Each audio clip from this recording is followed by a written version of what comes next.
Compañeros, ¿me pueden confirmar si me escuchan y me ven? Sí, Sí, licenciado, licenciado. se le escucha y se le ve. Sí, Alex. Excelente, ustedes a esta hora son los más activos. Gracias, compañeros. Les tengo una sorpresita, mis estimados. Muy buena, por cierto. Doctor de Mota les va a dar el repaso. Yo solo les voy a anticipar aquí. Quiero el contenido del examen parcial, por lo cual necesito que todos tengan su código a la mano, su código penal a la mano, por favor, compañeros. Búsquenme un resaltador o un lapicero o un lápiz para ir poniendo un chequecito o resaltar. Necesito, por favor, que me confirme si ya tienen el código penal y su lapicito o su Sí, resaltador. licenciado. Entonces vámonos al índice, por favor. Dice en su código penal, libro primero, parte general, eso ya lo evaluamos. Dice libro segundo, parte especial. Por principio tenemos que todo el contenido del curso del artículo 123 al 139, pero ahorita les voy a decir cómo vamos a filtrar esa cantidad de artículos. Subrayenme pues, compañeros. Únicamente se va a evaluar los títulos que yo les voy a decir. Empezamos, delitos contra la vida e integridad de las personas. Delitos contra la libertad e indemnidad sexual de las personas. Delitos contra la libertad y seguridad de las personas, el título cuarto. Título 1, título 3, título 4. Título quinto de los delitos, no, título sexto de los delitos contra el patrimonio. Título séptimo de los delitos contra la seguridad colectiva. Título octavo de los delitos contra la fe pública, el patrimonio nacional. Y el título noveno, delitos de falsedad personal. Esto quiere decir que ustedes no van a estudiar, para que tengan una idea, delito deportivo, de seguridad de tránsito, calumnia, delito contra el honor. Estos no lo van a estudiar, por favor. Violación, revelación de secretos, todos los que no les mencioné, delitos contra el orden jurídico familiar, Estado civil, tampoco. De los delitos patrimoniales excluimos los delitos contra el derecho de autor, la propiedad industrial, los delitos informáticos. ¿Por qué es que se hizo esta clasificación? Porque el examen final no va a ser delitos directos, pues. Alfredo se da cuenta que Johanna de 12 años se queda sola en las tardes con confianza y con amistad, voy a accesar carnalmente. Ese es un delito de una violación porque es menor de 14 años y aunque haya consentimiento. No, compañeros. Ahora vamos a conjugar todos los títulos que les di de la siguiente forma como manera de ejemplo. Cuando ustedes resuelven, van a tener que hacer el concurso de delitos, si es ideal o real, quiénes son los sujetos activos, cuál es el bien jurídico tutelado de los delitos. Entonces, en este sentido, mis estimados, en un local comercial de la terminal hay 3 dependientes, damas, y hay 2 cargadores, cada uno con su respectivo teléfono, y vienen, como este local está hasta la esquina, estas personas simulan comprar más allá como una venta especial y cierran la persiana, ¿verdad? Ya adentro las 4 personas desenfundan armas y bajo amenazas de muerte le quitan los teléfonos celulares y a 2 compañeras las agreden sexualmente. Miren ustedes, en un solo hecho, cuántos delitos y cuántos bienes jurídicos tutelados y cuántos capítulos que les di. Entonces, la pregunta es, ¿qué delitos o delitos hay en el presente caso? Entonces, ustedes van a decir que hay un robo agravado, hay violación. En el caso de una compañera que sí la acceden carnalmente, en cambio la otra solo son tocamientos, hay agresión sexual, ya vayamos 3 delitos. Las amenazas, el allanamiento, ya saben ustedes que esos quedan subsumidos medios para que no otro delito. Entonces ustedes, la pregunta, ya les dije, ¿qué delitos o delitos en el presente caso? Ustedes responden robo agravado, violación sexual, agresión sexual, únicamente porque las amenazas, lo que es el arma de juego ya está subsumido en el robo agravado. ¿Quiénes son los autores en este caso? Vamos a individualizar dependiendo de los nombres que les pongamos.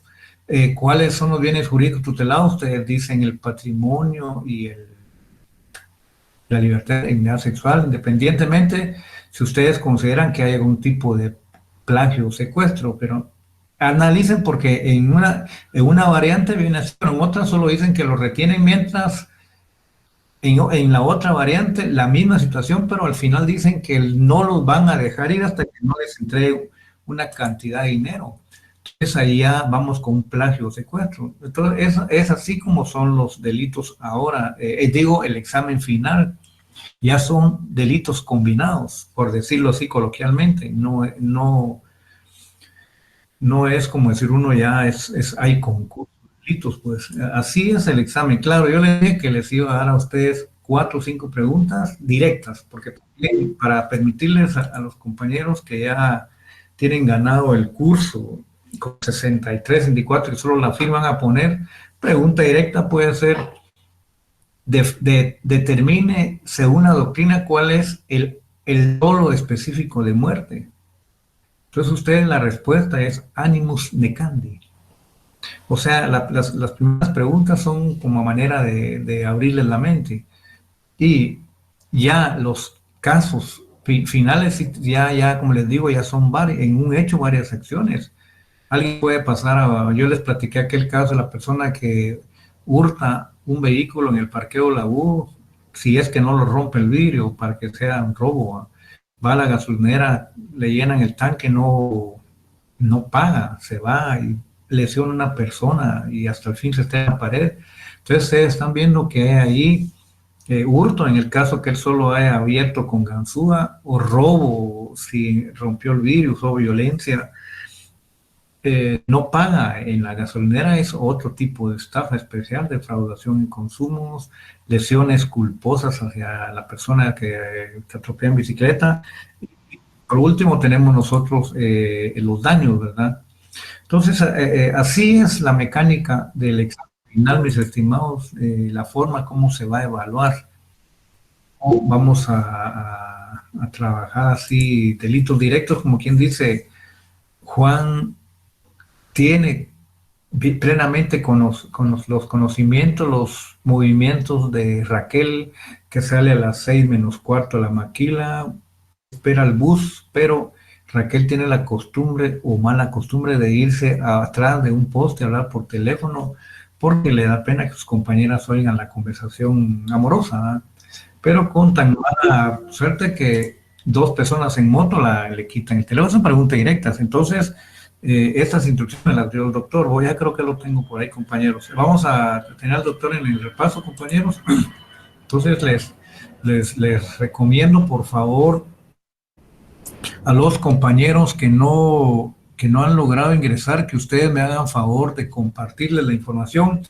Yo de todos modos, tipo agenda con los coordinadores de las secciones, estoy mandando la información que les di a ustedes.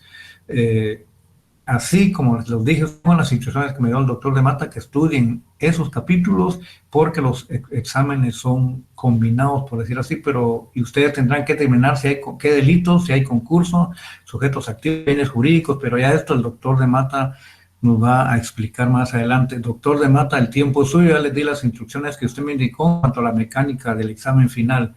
Gracias, compañeros, les dejo, nos quedamos todos, doctor de Mata.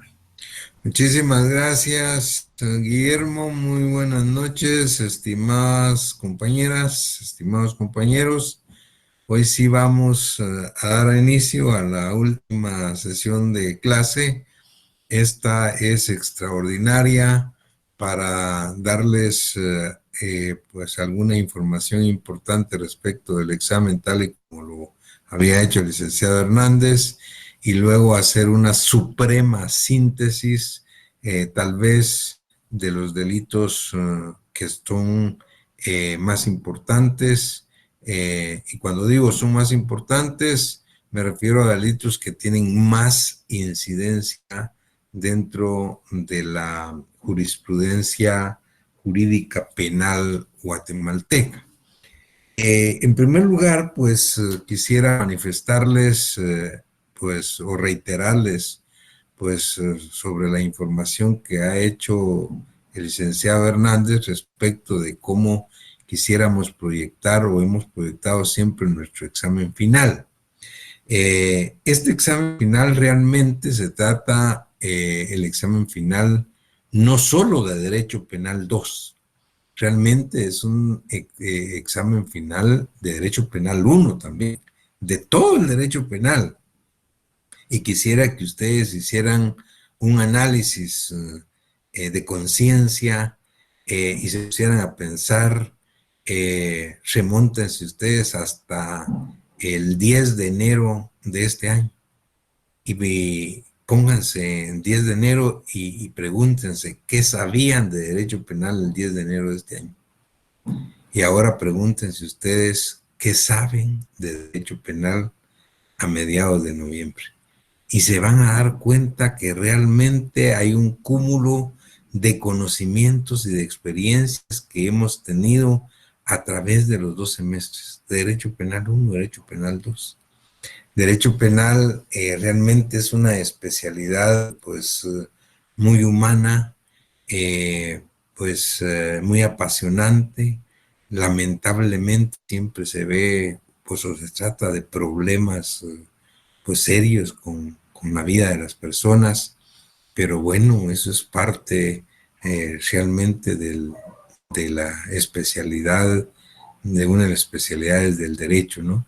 De resolver o tratar de ayudar a resolver problemas que se dan en nuestra sociedad y en cualquier tipo de sociedad de cualquier parte del mundo civilizado.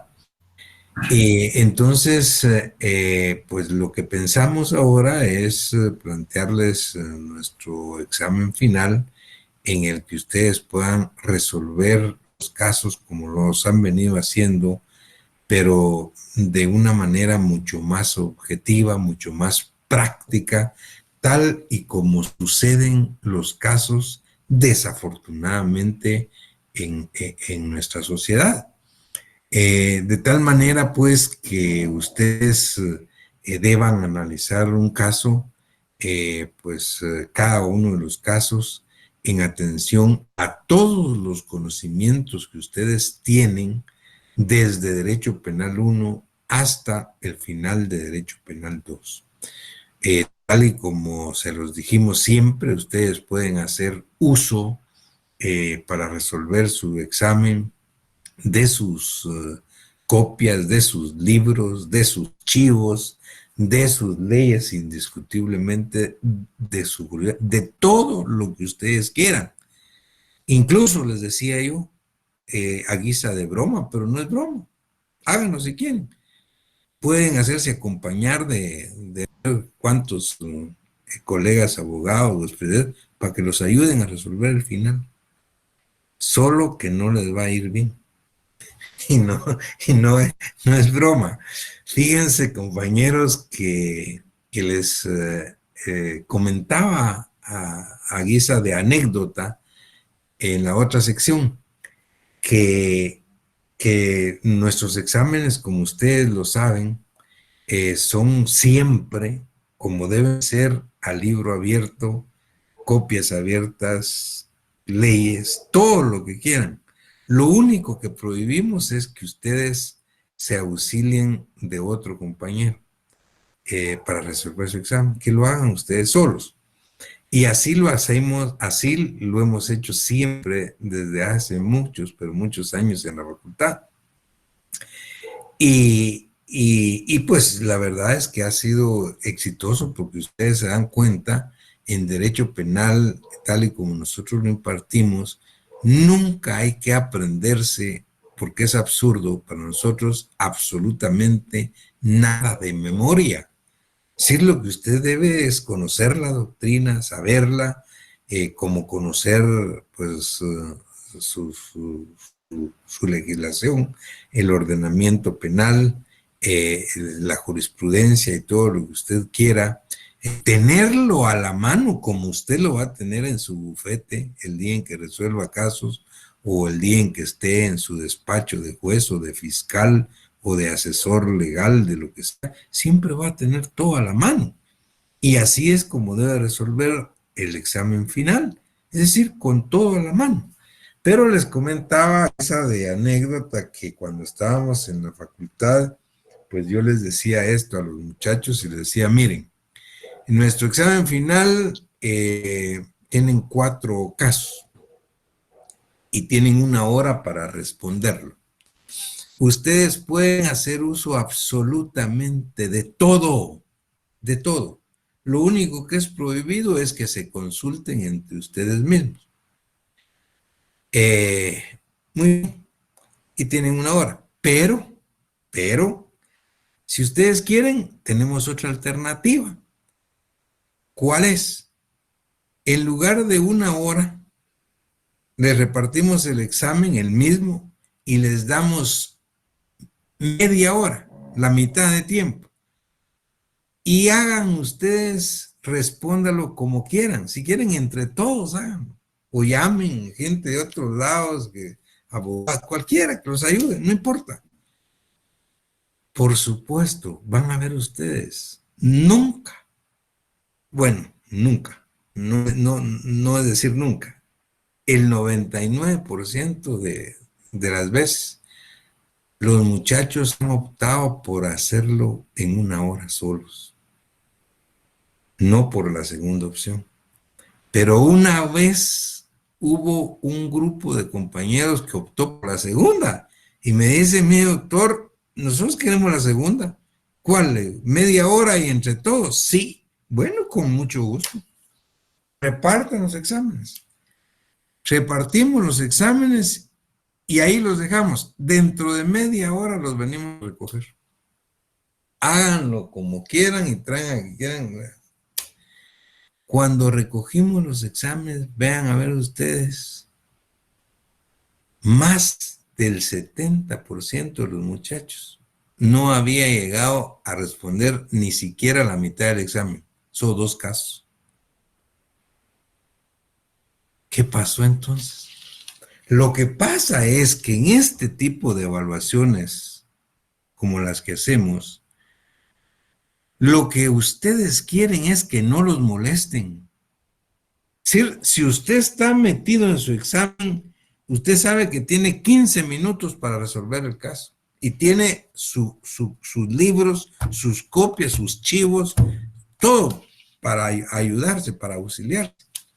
Pero cuando el compañero que está a la par le dice, mira, ¿y ahí qué es? ¿Qué vas a tipificar ahí? Mira, eso es quitarle tiempo. Y yo oigo cómo los muchachos, mira, deja de molestar, por favor, déjame, me estás perjudicando, ¿no? Mi concentración.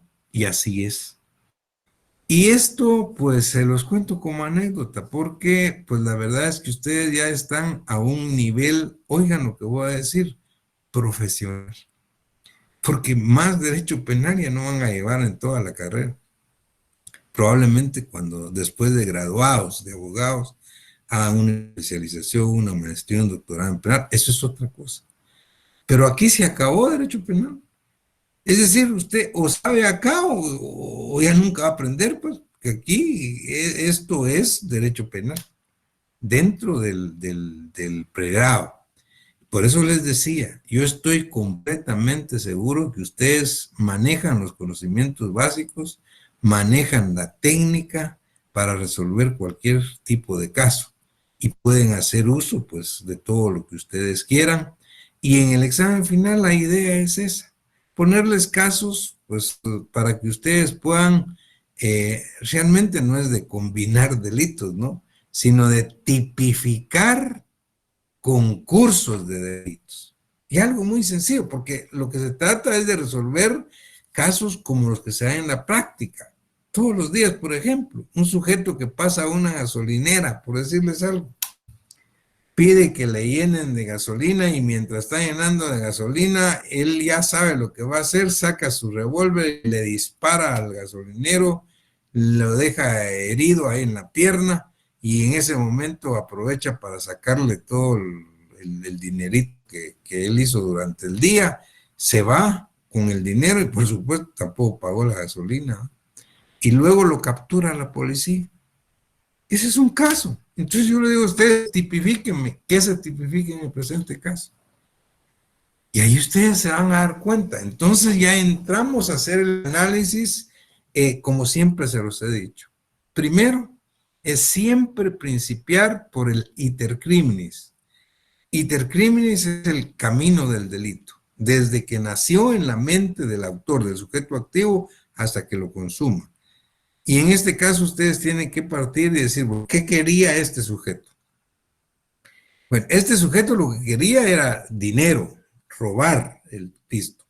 Para eso fue a pedir gasolina, para eso sacó el revólver y le disparó en la pierna para herirlo. Ah, muy bien. O sea, había, en primer lugar, un animus lucrandi, ¿no? Delito contra el patrimonio. Segundo lugar, un animus loedendi. Es decir, su ánimo era de lesionar, no quería matarlo. Es decir, quería herirlo para poder quitarle el dinero. Entonces, desde ese momento, ustedes principian a analizar y dicen, bueno, estamos frente a un tipo de delito de lesiones graves, si fue grave la lesión que recibió, y robo agravado. Ahora, si usted cree que la intención era darle muerte para quitarle el dinero, dependiendo de cómo se dio el caso, usted tiene que tipificar una tentativa de homicidio con robo agravado. Pero, ¿en qué concurso? ¿Real 69 o ideal el 70? Luego, y ahí empiezan a resolver el caso. Miren, y así es como se los vamos a plantear, para que usted lo empiece a resolver.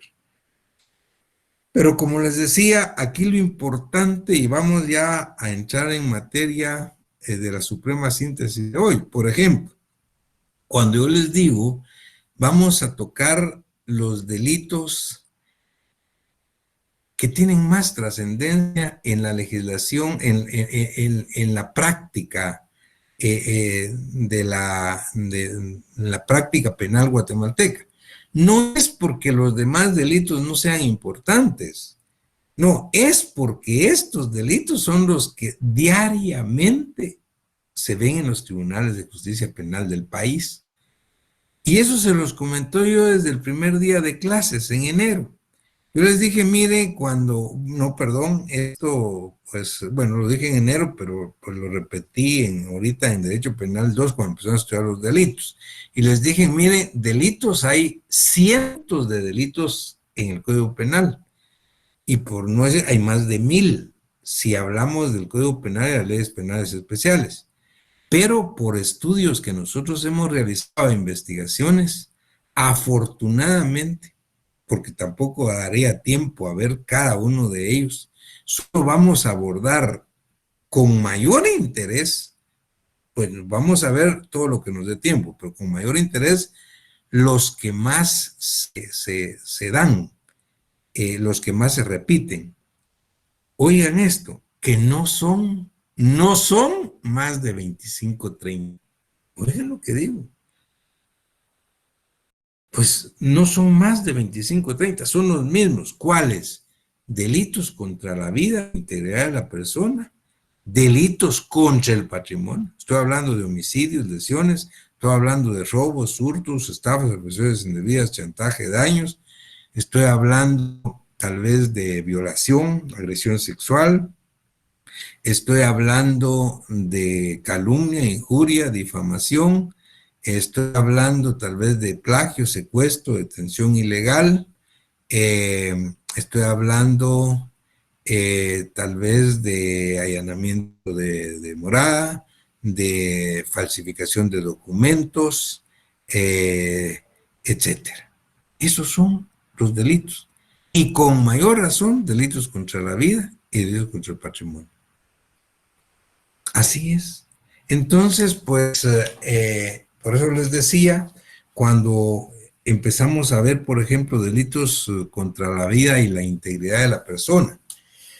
Si ustedes se dan cuenta, el título que tiene el libro segundo, donde empieza la parte especial del curso de Derecho Penal 2 de delitos, dice delitos contra la vida y la integridad de la persona. Es decir, porque ahí hay dos bienes jurídicos tutelados que están íntimamente entrelazados. Siempre que se atenta contra uno, automáticamente se está atentando contra el otro. Es decir, cuando se atenta contra la vida de una persona, automáticamente se está atentando contra la integridad de esa persona.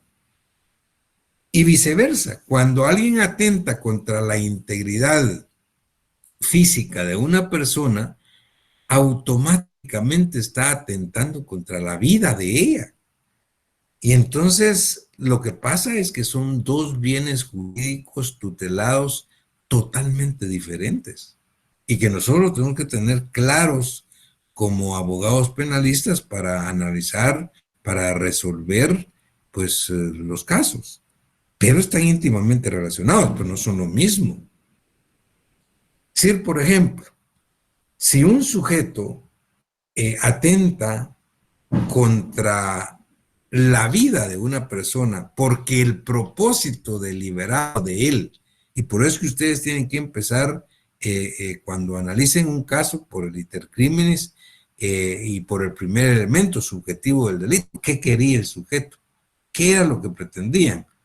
Entonces, si ustedes advierten que lo que quería era darle muerte a una persona, entonces está actuando con animus necandi, dolo de muerte, propósito deliberado de darle muerte. Entonces ahí parten ustedes y dicen, bueno, ¿dio muerte o no dio muerte? Sí, le dio muerte, muy bien. Si le dio muerte, hay un delito consumado de homicidio.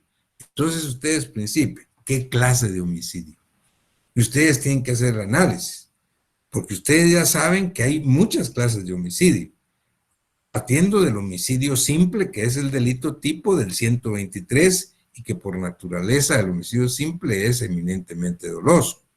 Pero luego ustedes saben que a partir de ese homicidio simple para arriba, están los homicidios agravados, que se llaman homicidios calificados, o cualificados, o agravados.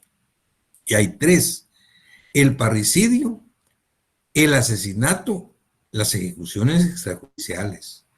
Pero en todo caso, ustedes van a advertir que a partir del dolo de muerte, del homicidio simple, va a haber un dolo de muerte específicamente establecido en cada uno de ellos o proyectado de mayor gravedad. Por ejemplo, si se trata de un parricidio, el dolo de muerte está agravado porque el sujeto activo tiene clara voluntad y conciencia que le va a dar muerte a un pariente, y no a cualquier pariente. De acuerdo a lo que aprendimos nosotros y a lo que ustedes saben, el parricidio solo se puede dar en la línea vertical, es decir, de padre, de hijo, a padre, abuelo, bisabuelo. O sea, de hijo a nieto a bisnieto. Y en la colateral solo puede ser con la esposa o con la mujer o con la conviviente. Pero después, si se trata de primos, si se trata de sobrinos, ahí no hay parricidio. Entonces, en el parricidio hay un dolo de muerte específico para darle muerte al pariente. Y miren qué parientes. Entonces, ahí es donde usted, por eso es que se agrava. Ahora, si se trata de un asesinato, obviamente hay un dolo de muerte agravado por las circunstancias. ¿Cuáles son? Donde hay premeditación conocida, hay alevosía, hay preparación para la fuga, etcétera, etcétera. De tal manera, pues, que ustedes ven que el dolo de muerte está cambiando. Pero si ustedes ven de homicidio simple para abajo, lo que varía es el dolo de muerte también. Son homicidios menos graves que el homicidio simple. Es decir, estamos hablando del homicidio cometido en estado de emoción violenta, del homicidio cometido en riña tumultuaria, del homicidio preterintencional, del homicidio culposo. Estamos hablando del infanticidio. ¿Ahí qué es lo que pasa? Lo que pasa es que hay un dolo de muerte que está atenuado, digamos, por las circunstancias en que se da en cada caso. ¿Qué pasa el padre de familia que encuentra cuando regresa a su casa que están violando a su hija de 10 años? Saca el revólver, dispara y mata al violador. Entonces, usted va a ver que está frente a porque claro, nadie puede cobrar justicia por propia mano, pero es un homicidio cometido en estado de emoción violenta. ¿Y cuál es el homicidio cometido en estado de emoción violenta? Donde hay una alteración psíquica, producto de una causa externa no buscada de propósito de parte del sujeto activo, que disminuyó su dolo de muerte en el momento de actuar. Y por eso es que el homicidio en estado de emoción violenta es un homicidio atenuado que tiene de 2 a 8 años, mientras que el asesinato tiene hasta 50 años de cárcel.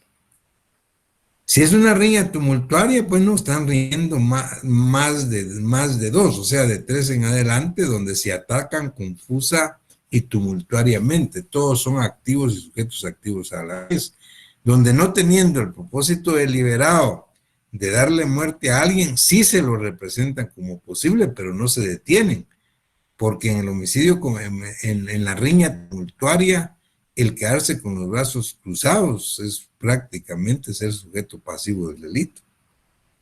Bueno, ¿qué pasa en el homicidio preterintencional? Ahí el dolo de muerte está condicionado porque definitivamente hay un exceso en el medio empleado o las concausas que fueron producto directo del homicidio, con causas anteriores, concomitantes o posteriores. El dolo de muerte está limitado. ¿Qué pasa en el homicidio culposo? Bueno, en el homicidio culposo la verdad es que ahí es el único homicidio donde no hay dolo de muerte. Y por eso se llama homicidio culposo. Lo que hay es culpa, porque estamos ante una conducta lícita, pero que por imprudencia, negligencia o impericia se produjo la muerte del sujeto pasivo. Digamos los accidentes de tránsito. Homicidio culposo. Pero ¿qué pasa en el infanticidio, por ejemplo? Ah, bueno, ahí se trata de que el sujeto activo solo puede ser una madre. Una madre que da muerte a su propio hijo durante el nacimiento o hasta 3 días de nacido. ¿Por qué? Porque sufre una alteración psíquica no buscada de propósito, producto del embarazo, del alumbramiento. En todo caso, estos homicidios son atenuados o privilegiados en relación al simple porque el dolo de muerte es diferente. Y luego, si ustedes ven, incluso hablamos de la inducción o ayuda al suicidio y la suposición de muerte. Y les hice un análisis de por qué nosotros consideramos que estos dos tipos penales ya ni siquiera debían estar acá como tales, porque regularmente es difícil a partir de un medio empleado como el que advierte el derecho penal moderno, es difícil hablar de una inducción o una ayuda al suicidio. Pero bueno, ahí tienen ustedes un análisis que he hecho rápidamente de los diferentes tipos de homicidio. Dentro de ellos también estudiamos, recuerden ustedes, el aborto.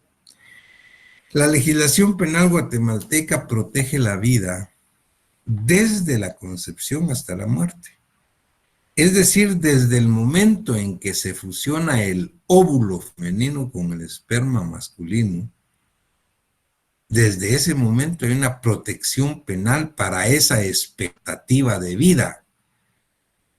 Pero mientras que el niño no ha nacido, si se da la muerte de esta expectativa de vida, de este embrión, de este cigote, de este huevo, estamos frente a un tipo de aborto. Es decir, el aborto es la muerte del producto de la concepción, desde la fecundación hasta el nacimiento. Y ahí vamos a ver que el Código Penal tiene pues una clasificación de abortos.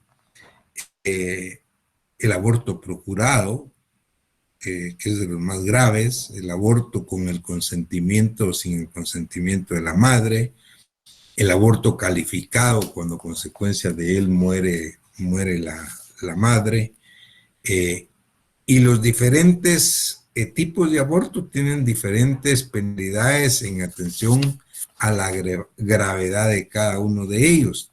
Incluso hay un aborto preterintencional. Es decir, cuando no se tenía la intención de causar el mismo y este se produce por concausas, por circunstancias sobrevenidas. Pero nuestra legislación penal castiga todos los tipos de aborto, excepto dos. Lo que se llama el aborto terapéutico, que es el aborto practicado por un médico con el consentimiento de la mujer, cuando se tiene por lo menos el dictamen favorable de otro médico y en atención a salvaguardar la vida de la madre, es decir, no se pena, como tampoco se pena lo que se llama la tentativa y el aborto culposo propio de la mujer. Entonces, el aborto está dentro de los delitos contra la vida. Y luego de eso, pues, esos son todos los, digamos, tipos penales que atentan contra la vida. Pero luego tenemos los tipos penales que atentan contra la integridad de la persona. Y ahí lo que tenemos son las lesiones, donde está el animus loedendi, no necandi. Necandi es en los homicidios. Es decir, el propósito deliberado es causar lesión. Y el código hace una clasificación de las diferentes clases o tipos de lesiones que hay, desde lo que son lesiones específicas, lesiones gravísimas, lesiones graves, lesiones leves, lesiones en riña, en atención pues al tiempo de curación o a las circunstancias en que se da cada una de ellas, hasta llegar a lo que antes se llamaba contagio venéreo. Hoy se denomina contagio de infecciones de transmisión sexual, que son el último tipo de lesiones. Pero en todo caso, lo que estamos hablando acá son de atentados que van contra la integridad de la persona.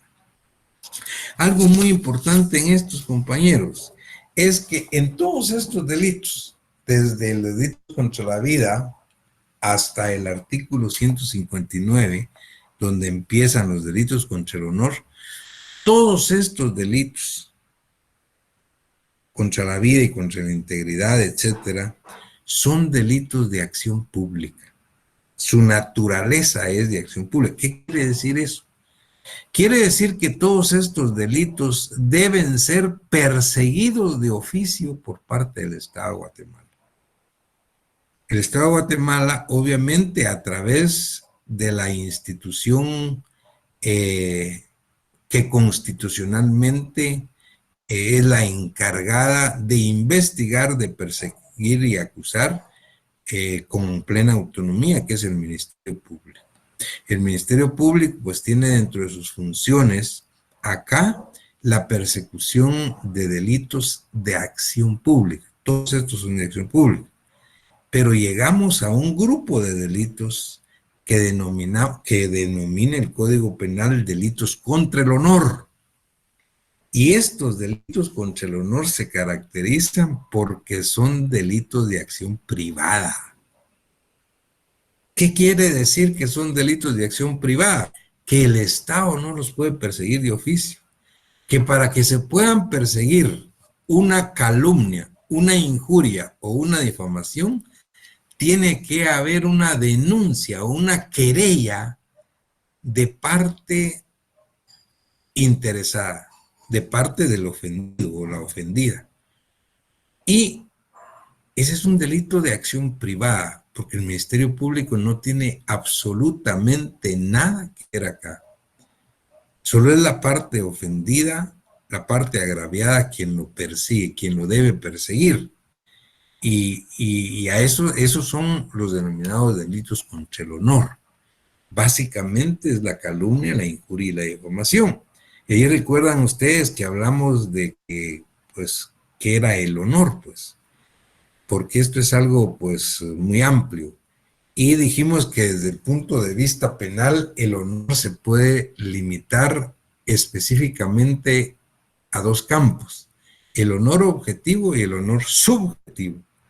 El honor objetivo que se refiere a las apreciaciones, a los juicios de valor o a las opiniones que los demás tienen de nosotros. Es decir, el honor objetivo viene de afuera hacia adentro. Es decir, es producto de causas exógenas. Es lo que los demás piensan de nosotros. Eso es parte de nuestro honor objetivo. Y específicamente en la calumnia se atenta contra el honor objetivo. Contrario sensu. El honor subjetivo es el que viene, está dentro de nosotros, viene de adentro, es endógeno. Es la facultad que tiene cada persona de admirar o de respetar pues sus propias cualidades, sus propios atributos. ¿Por qué no decirlo? La facultad que tiene una persona de apreciar sus propios defectos. Es decir, el honor subjetivo es lo que decimos, como les decía yo, el corazoncito que todos tenemos y llevamos dentro. Pues. Y ese honor subjetivo, lo que cuando se ataca es cuando se cometen los delitos de injuria. Es otra cosa. En la calumnia, por ejemplo, por eso es que en la calumnia existe la exceptio veritatis, la excepción de verdad.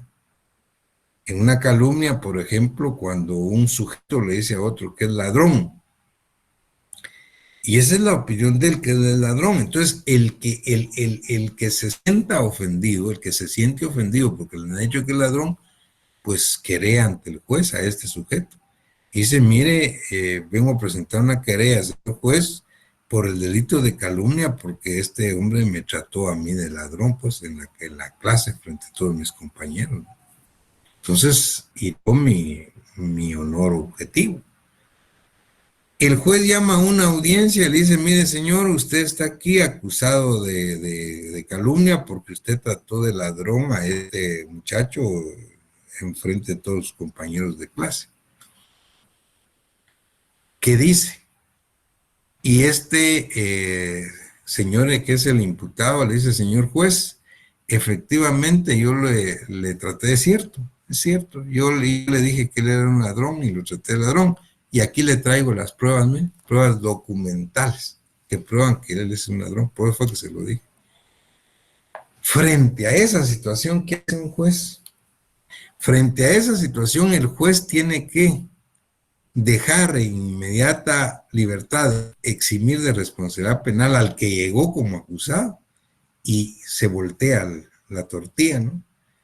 La responsabilidad penal, certificarlo conducente para el que llegó como ofendido. Eso es lo que se llama exceptio veritatis, la excepción de verdad en el delito de calumnia. Pero opera porque es el honor objetivo. Pero ¿qué pasa en la injuria?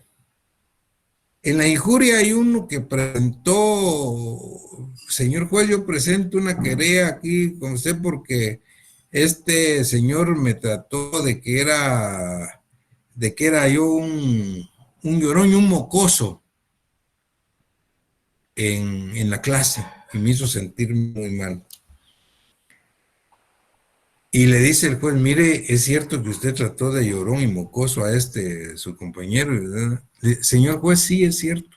Yo lo traté de que es un llorón y un mocoso y aquí le traigo todas las pruebas, mire todas estas fotos. Y es más, mire ahorita, mire cómo le están saliendo, mire, él así es. Entonces,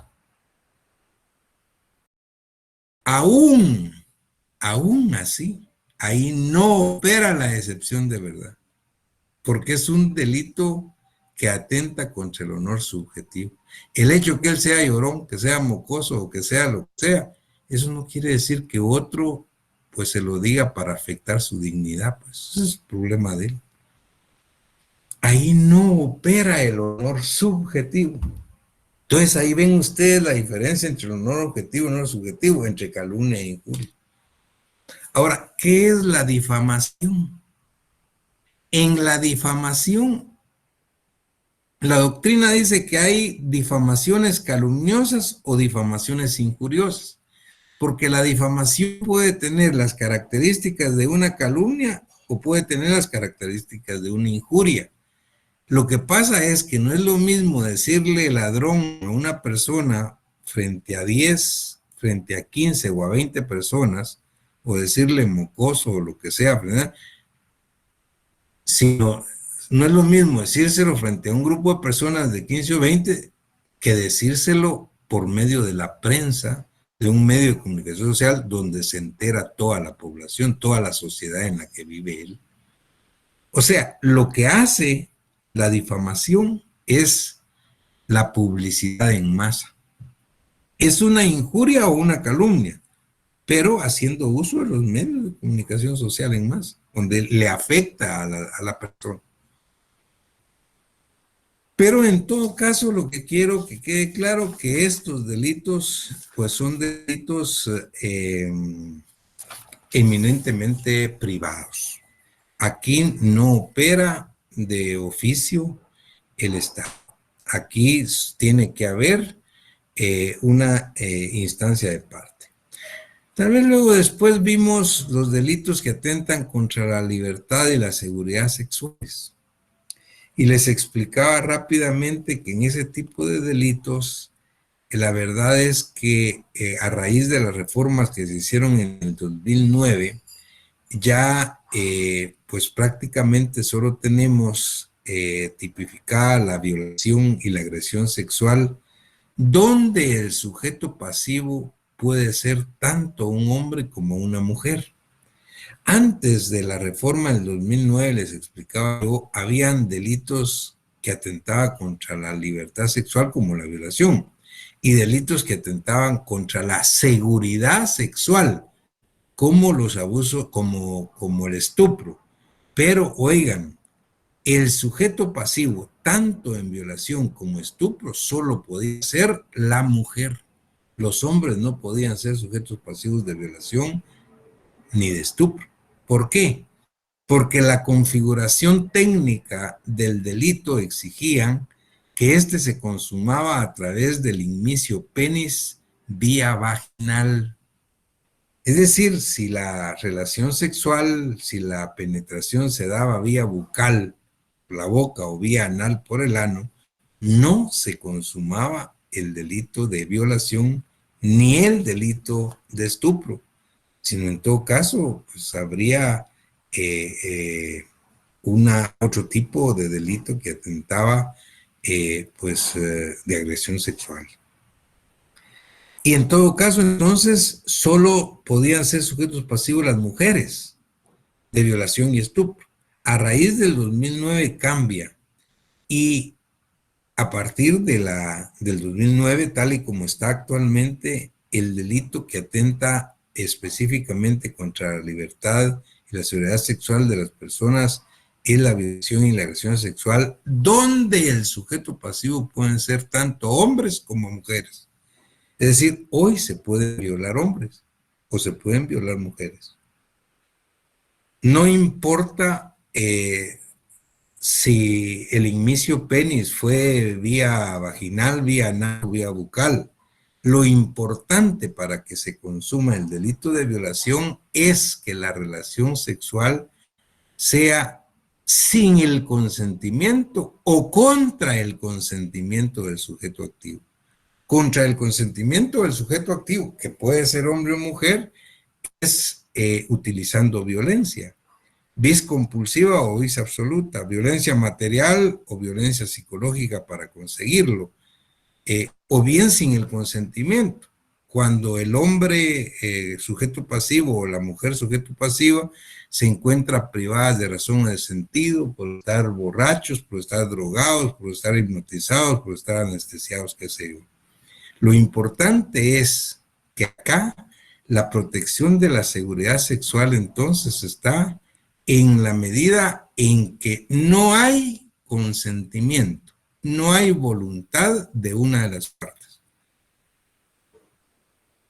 Ahora, ¿qué pasa si hay voluntad, si hay consentimiento de ambas partes? Entonces no hay ningún delito. De tal manera que, tal y como se los expliqué cuando di la clase, la homosexualidad, por ejemplo, la relación sexual entre personas del mismo sexo, varones o mujeres, eso no es delito. Es decir, porque hay consentimiento. Es delictivo siempre que no haya consentimiento de una de las partes. Y eso es la protección de la libertad sexual. Ahora la pregunta es, bueno, ¿y qué pasó con la seguridad sexual? Si ya no hay delito de estupro, entonces la mujer, pues, que antes estaba protegida, ahora está desprotegida. No. Lo que el Código Penal hizo es dejar establecido que si se trata de personas menores de 14 años, oigan, menores de 14 años, es decir, de 13 años para abajo, no importa que sean varones o que sean mujeres, aun y cuando, oigan esto, aun y cuando den su consentimiento, aun y cuando quieran, pero si son menores de 14 años, siempre hay que tipificar violación. Fíjense qué importante. O sea, cuando son menores de 14 años, aunque consientan, aunque den su consentimiento, aunque digan que querían, aun y cuando digan eso, el delito está consumado. ¿Por qué? Porque la legislación penal entiende, y el Estado de Guatemala en este caso, entiende que el sujeto, hombre o mujer, menor de 14 años, menor de 13 años, no está en condiciones psicofísicas de comprender las consecuencias de una relación de esa naturaleza. Entonces, la protección de su seguridad es advertir que si es menor de 13 años siempre va a haber delito. Muy bien, también comentamos que no aparecen ahora pues como muy claramente establecía delitos contra la indemnidad o seguridad sexual como el proxenetismo y la rufianería. Pero yo les digo, sí están contemplados las descripciones, solo que quedan muy amplios y no están con esos nombres. Pero les expliqué y ustedes ya saben que no es lo mismo, por ejemplo, un proxeneta que un rufián. ¿A quién se le llama proxeneta? ¿Qué es el proxenetismo? En el proxenetismo se trata de que el sujeto activo tiene ánimo de lucro y a través de perseguir ánimo de lucro facilita, promueve y promociona la prostitución o la explotación sexual de otra persona. Son los conseguidores, pues. Andan consiguiendo, pues, hombres o mujeres para explotarlos sexualmente. Él es un proxeneta. ¿Con qué objeto lo hacen? Porque les pagan. Con ánimo de lucro, facilitan, promueven o promocionan la prostitución. Él es un proxeneta. Ahora, ¿quién es un rufián? Rufián es aparte. El rufián es aquel que vive en todo o en parte a costas de la prostitución de otra persona. Esa es otra cosa.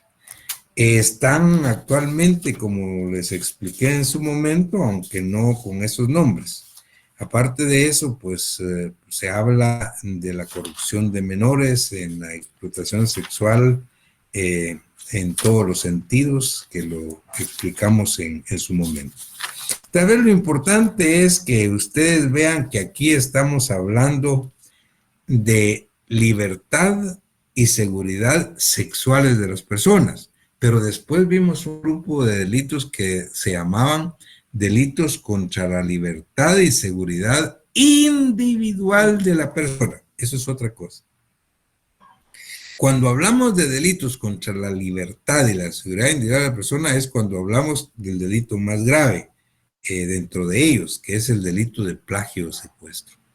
Ahí hablamos del plagio de secuestro, de la detención ilegal, del delito de tortura, de la desaparición forzosa, y en todo caso estábamos hablando de delitos contra la libertad individual.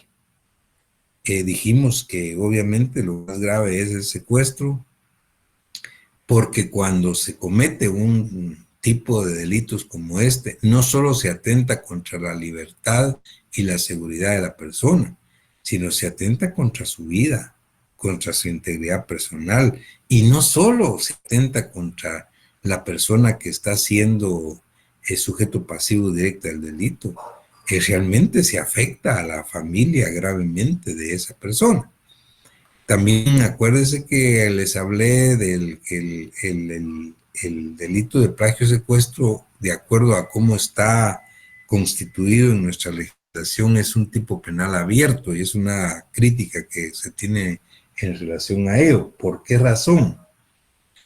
Porque el tipo penal abierto es aquel, por ejemplo, les expliqué que si está claro cuando se le lleva a una persona, bueno, también dijimos que el secuestro no solo es llevarse a una persona, puede cometerse el delito de secuestro reteniendo a una persona en un lugar, no llevándosela, sino reteniéndola en contra de su voluntad, siempre que tenga dos fines.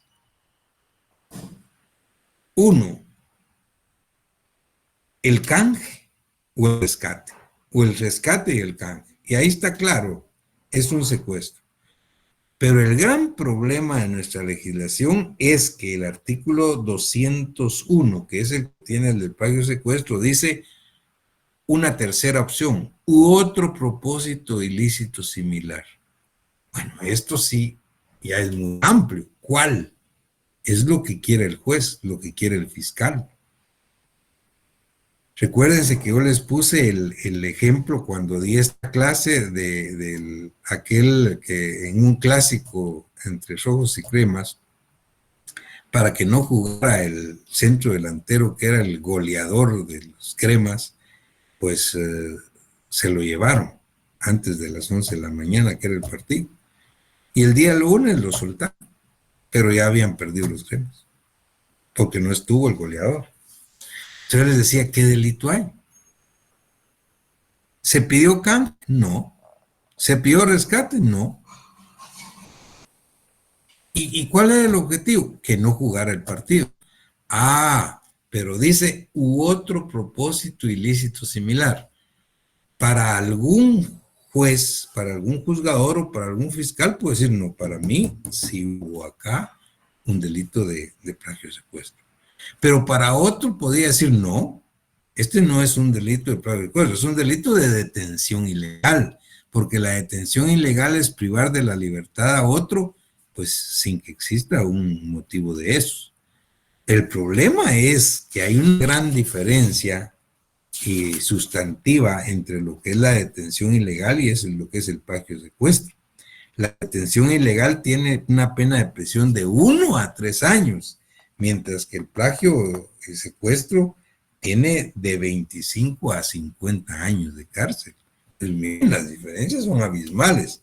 Entonces, pues eso es lo que habría que analizar en cada uno de estos casos. En todo caso, lo que estamos hablando acá es de delitos contra la libertad y seguridad individual, aunque dentro de estos delitos se habla específicamente de la seguridad individual de la persona cuando vimos allanamiento de morada. ¿Recuerdan ustedes el allanamiento de morada? Y dijimos pues que lo cometía una persona que sin autorización o contra la voluntad expresa o tácita del morador, clandestinamente o con engaño, entraba en morada ajena en sus dependencias o permanecía en ellas sin autorización. Y entonces dijimos, en el delito de allanamiento, por eso se llama allanamiento de morada, no solo se comete adentro de una casa de habitación, El allanamiento de morada podría convertirse en cualquier otro lugar que se considere o se constituye como morada del morador. Un hotel, una pensión, una casa de huéspedes, un motel. Pusimos varios ejemplos donde realmente, pues, aun y cuando estén abiertos al público, lo que no está abierto al público son las habitaciones. Y esa habitación lo que constituye es una morada del morador, porque la ley no habla del dueño o del propietario, habla del morador. Recuérdense que les puse el caso aquella de la empleada que tenía al novio dentro de la casa, o de la hija que tenía al novio pues adentro de su cuarto. Sí, ellos son considerados moradores. Pero en todo caso, el allanamiento de morada, pues era para hablar de lo que era delitos contra la seguridad de la persona. Y así pues tratamos una serie de delitos más. Creo que finalmente pues llegamos a los delitos contra el patrimonio, que son los delitos de superlativa importancia. Aquí el bien jurídico tutelado es el patrimonio, y el patrimonio es más amplio que la propiedad. Les hablé básicamente del hurto, del robo y de la estafa. Y recuérdense que lo más importante es que ustedes adviertan que tanto en el hurto, el robo, en la estafa, el objeto del delito es un bien mueble que puede trasladarse de un lugar a otro sin destruirse.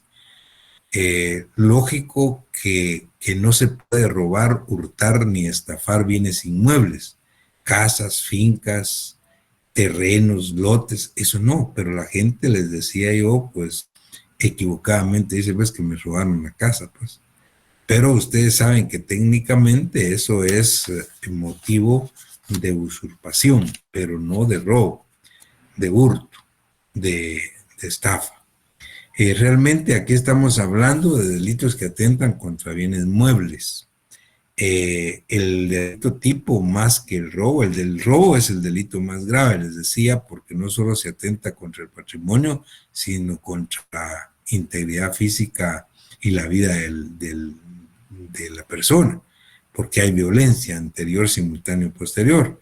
En cambio, es el delito más grave, pero el delito tipo es el hurto. ¿Y qué es el hurto? El hurto, les dije, es la sustracción subrepticia de una cosa de otra. Es decir, llevarse una cosa sin que se den cuenta. El robo es el apoderamiento con violencia anterior, simultánea o posterior. ¿Y qué es la estafa? En la estafa realmente lo que hay otros elementos donde el sujeto activo ni se roba nada, ni se hurta nada, no, que al contrario, en la estafa el sujeto activo, el estafador, alarga la mano y a él le entregan, el estafado entrega su patrimonio.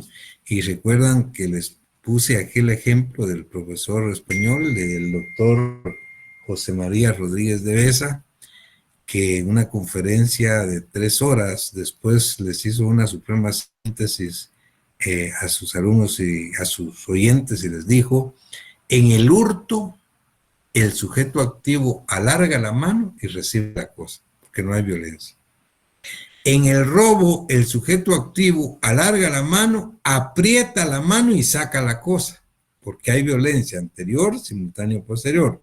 Y en la estafa, el sujeto activo alarga la mano y recibe la cosa, porque el estafador entrega sus bienes. Ahí no hay violencia, ni hay nada. ¿Qué es lo que pasa? Hay dos elementos en la estafa que no hay en el hurto, en el robo: la ardid y el engaño. En la estafa siempre hay ardid y engaño que hacen caer en error al sujeto pasivo para entregar sus bienes. El Código Penal nuestro, les expliqué, tiene más de 30 casos de estafa, pero podían haber 100 casos de estafa, aun y cuando no estén tipificados acá. Pero el delito de el artículo 263 que tiene la estafa propia, pues es el delito tipo de cualquier clase de estafa donde haya habido engaño para hacer caer en error a otro y cometer un delito. Muy bien, y cuando se trata de bienes inmuebles, fincas, casas, terrenos, lotes, etcétera, entonces es cuando hablamos de usurpación. Es decir, en la usurpación lo comete aquella persona que con fines de apoderamiento o de aprovechamiento despojare o pretendiere despojar de la posesión, de la tenencia o de la propiedad a otro. Eso es el delito de usurpación. Y al final de estos delitos contra el patrimonio les hablé de los daños. Los daños pueden recaer tanto en bienes muebles como en bienes inmuebles. Sin embargo, les dije, hay que ser muy cuidadosos en diferenciar lo que son los daños penales de los daños civiles. El daño penal se caracteriza porque es eminentemente doloso. Tiene que haber plena voluntad y conciencia de parte del sujeto activo de dañar el patrimonio del pasivo. Pero la mayoría de daños que se ven todos los días en los accidentes de tránsito, les decía yo, son daños culposos, no son dolosos. Y si no son dolosos, realmente no son delito. Cuando no hay lesionado, les decía, y se comete la equivocación muchas veces de llevarse a la gente presa por los choques o accidentes, y eso no es posible. Es decir, si hay un lesionado es otra cosa, porque ahí hay lesiones culposas y eso sí es penal. Pero si no hay lesionados, aun y cuando los carros están deshechos, eso es civil y no hay por qué llevarse a nadie detenido. La discusión de quién tuvo la culpa y quién va a pagar los daños y perjuicios tiene que llevarse a cabo en un juzgado civil, no un juzgado penal. Porque esa es la diferencia entre los daños civiles pues, y los daños penales. Finalmente, pues hablamos de los delitos contra la fe pública. Y ahí fue donde les dije de la gran responsabilidad que nosotros teníamos al finalizar nuestra carrera de derecho como notarios. La fe pública, pues, es una legitimación, un espaldarazo que da el Estado para creer ciega y firmemente en actos, en contratos, en personas o en objetos. Y entonces la fe pública es eso, la creencia que tenemos de algo porque tiene un respaldo, un espaldarazo de parte del Estado. Y les puse el ejemplo digamos, de la moneda. La moneda, pues, nosotros creemos que un papel tiene un valor, simple papel, pues puede valer 100 quetzales. ¿Por qué? Porque tiene un valor acuñado. Ahora, ¿cómo puede afectarse esa fe pública en la moneda? A través de la falsificación de moneda. Y vimos todas las clases de falsificación que pudieran darse. Lo mismo se da en los timbres, sellos o especies fiscales, pues que tienen un valor acuñado. Y lo mismo se da en algunos documentos. Si hablamos de la falsedad documental, hablamos de la falsedad ideológica, de la falsedad material. Y finalmente, pues hablamos de la falsedad personal. La falsedad personal, pues, donde pues la usurpación de funciones, la usurpación de calidades, eso lo acabamos de ver, pues donde una persona pues usurpa las calidades que no tiene o realiza funciones que no está legitimado para ello. Usurpación de funciones, usurpación de calidad, uso público de nombre supuesto, uso legítimo de documentos. Todas estas falsedades atacan la fe pública, pero la gran responsabilidad nuestra, como cuando nos graduemos como abogados y notarios, es esa espaldarazo que tenemos en nombre del Estado como notarios, como funcionarios públicos para autorizar actos y contratos en nombre del Estado. Y por eso es que un notario, haciendo uso de, pues, de esa fe pública que tiene, cuando se dice ante mí, autoriza el matrimonio de dos personas para que sean marido y mujer para siempre, pues, con todos los derechos y obligaciones que eso conlleva aquí en cualquier parte del mundo. Eso es parte de la fe pública que se tiene como el espaldarazo, o la fe pública que tiene cuando autoriza un acta o un contrato, etc. El común denominador de todos estos delitos contra la fe pública son las falsedades, que fueron las últimas que expliqué.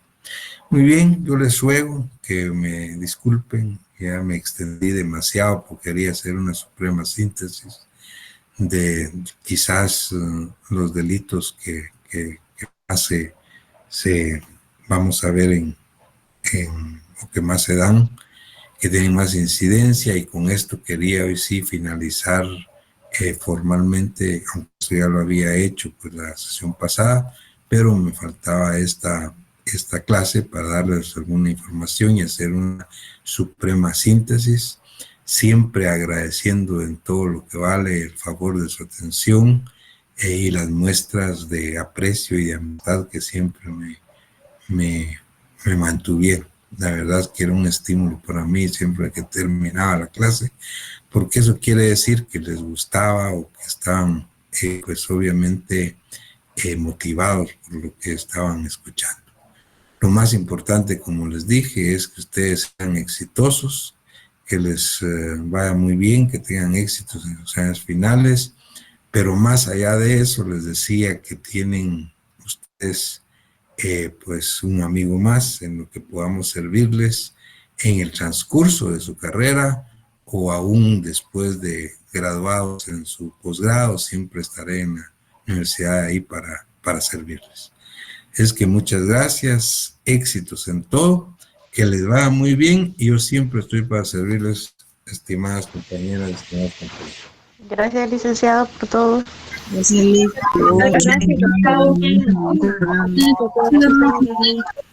Feliz noche. Gracias, doctor. Feliz noche. Chao.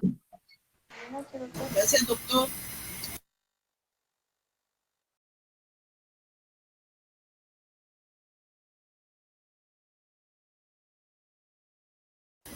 Gracias.